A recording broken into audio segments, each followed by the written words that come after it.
The state of play was a real mixed bag. There was a lot of games that I didn't expect to see there, and albeit it's probably not the most hyped over state of play that we've seen for a while, there were a few games that stood out as interesting, as I hadn't actually got them on my radar until seeing them at that point. One of these was from Capcom. It was called Exoprimal, and it was kind of like Warframe meets Dino Crisis, in which you basically have a whole team of mechanoid super people versus an onslaught of unlimited dinosaurs, it would appear. The trailer looked exciting and had kind of the same numbers you'd see in a World War Z movie, but with all the flashy lights and shields and guns going off, I didn't actually get a gist of what the game was all about. So I've done some digging and I've looked around and I've got all the information that I can find and extrapolate from both the trailer and what the developers have told us. So getting the boring stuff out of the way, this is coming out on 2023, and if you're wondering what platform it's going to be on, it will be PC, PS4, PS5, Xbox One and Xbox Series X and S. So in terms of what you actually do in the game, this is where I'm still digging into, but what I've gone through the developer videos and I've gone from the trailer and other reading, the game is not a PvE game, it's a pvpve game.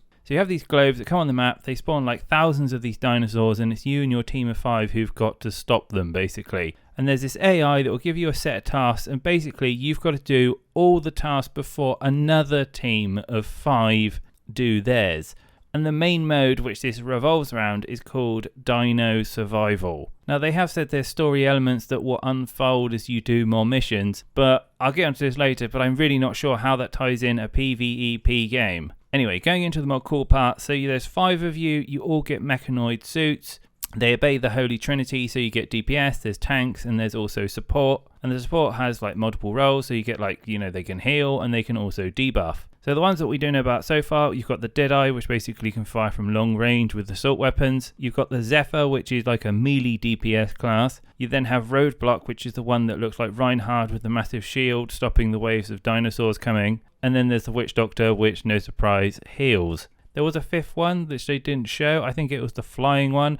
I don't know what that class does, but I'm guessing that it's going to be a different type of support, because most of the archetypes when it comes to tanks have been big chunky mechanoid things, and there was no other sign of any others. Now one of the cool things about these classes is the fact that you're not locked to that type. You can swap between the different mechanoid suits. It does leave you vulnerable to attack, but it means that you can switch things up on the fly if you need different classes. And if you've ever played Overwatch, this is probably a good thing, because you know how it goes, everyone wants to play DPS. And if you feel like you can do a role better, then you've got the opportunity potentially to do it. So the year is 2040, these globes are spawning dinosaurs all over the place, and that's pretty much all we know from the story so far. Now in terms of the dinosaurs that you actually fight, there's been Triceratops, there's also the Tyrannosaurus Rex, there's also Velociraptors, and there were pterodactyls as well flying around, so I presume you get to fight those as well. And I've already touched on this as well, but just like the sheer scale of things, like these enemies are coming in their thousands. It looks like you're more fighting a flood of liquid dinosaur than you are individual units.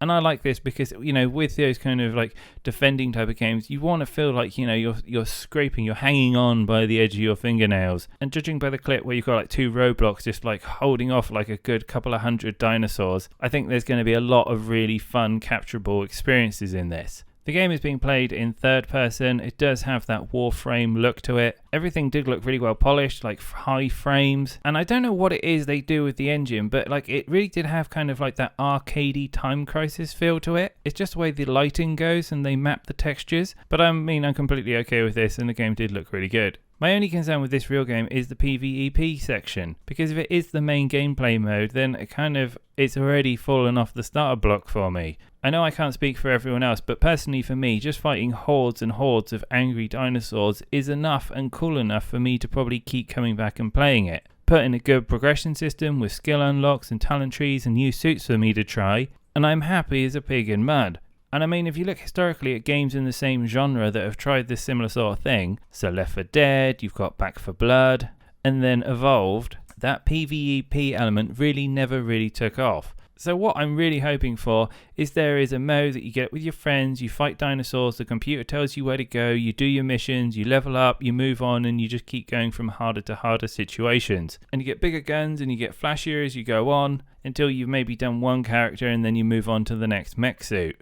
Because I don't believe for a second that this isn't going to have some sort of season pass and unlockables and skins. And personally, that's more than enough to keep me entertained. I mean, you look at the success of Warframe and they do something that's very, very similar, and I can't imagine that Capcom didn't look at them for this game. And that game is incredibly popular and tons of people are still playing it to this day. So this one is an interesting title. I'm going to keep track of it, but if I'm really being honest with you guys, the jury is still out on this one. Anyway, it comes out in 2023. Let me know what you think of it. Are you excited? Do you think it's going to be a flop?